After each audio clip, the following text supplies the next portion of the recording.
La Chorrera Mexican Cuisine is open for business after the Putnam County Health Department closed it for 48 hours last week. Well, I myself would not eat there no more, and I think the restaurant ought to be shut down.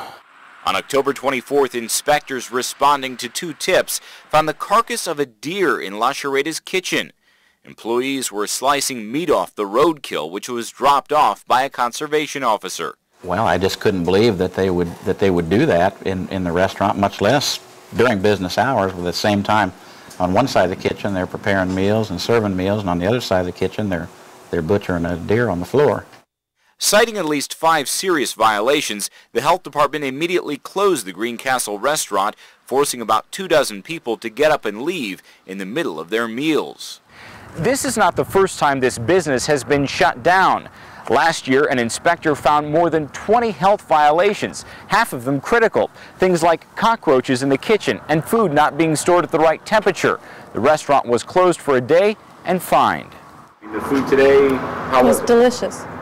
Geneva and Matt Green had lunch at the eatery, even after hearing about the events of last week. You can't control your employees all the time, so it was somebody in there that made a bad decision. Yeah, we trust the place. We'll be back.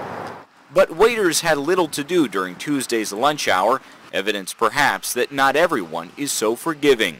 I would say they got their work cut out for them to convince people that it was an isolated deal and the employees that are no longer there were responsible and nothing like that will happen in the future.